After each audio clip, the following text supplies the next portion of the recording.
Ma'am, kanina may ibinigay po na video footage sa amin si Secretary John Vic Remulla showing yung CCTV na palabas si Senator Bato with Senator Robin. Ito daw po yung nangyari 2:30 ng madaling araw nung May 14.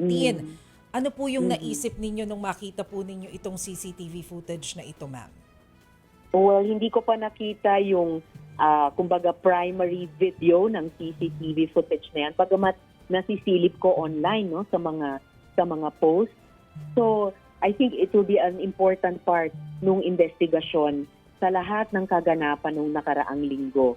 Ang kasama na po yung usapin ng paano lumabas sa building namin si Senator De La Rosa samantalang nasa protective custody siya di umano no dito. At lalo na in the light of yung mga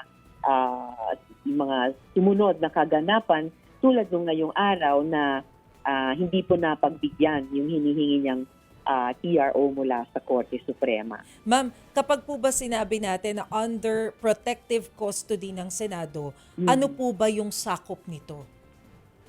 Well, actually, funny that you should ask that dahil meron na pong mga dating Senate Presidents, sina Senator Frank Trilon, Senator Coco Pimentel, na nagpaalala sa ating lahat na there's actually no such thing daw as a protective custody sa ganitong konteksto. So, kumbaga nadadagdagan yung kailangang ipaliwanag bakit nagkaroon ng ganyang sinasabing protective custody at lalo na bakit kahit mayroong sinasabing protective custody ay nakaalis nga yung taong subject ng di umanong protective custody na iyon. And So, di ba, parang nadadagdagan yung kailangang ipaliwanag at iwasto. ayun na nga, opo. At ngayon po, gaya nga po ng nasabi ninyo kanina, lumabas po yung desisyon ng Korte Suprema, hindi po napagbigyan yung manifestation ni Senator Bato.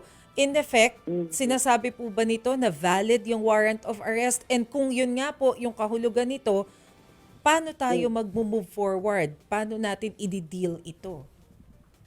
Actually, kailangan ko pang basahin yung buong resolution ng Korte Suprema. Nakita ko pa lang yung mga balita no, tungkol sa ganong kumbaga synthesis ng kanilang resolution. Kaya I cannot say for sure na nag-pronounce na sila dun sa validity ng warrant. Basta't ang malinaw pa lang sa mga balita pa lang, at yun na nga, kailangan ko pang basahin yung buong resolution, ay hindi nila pinagbigyan yung hinihinging TRO.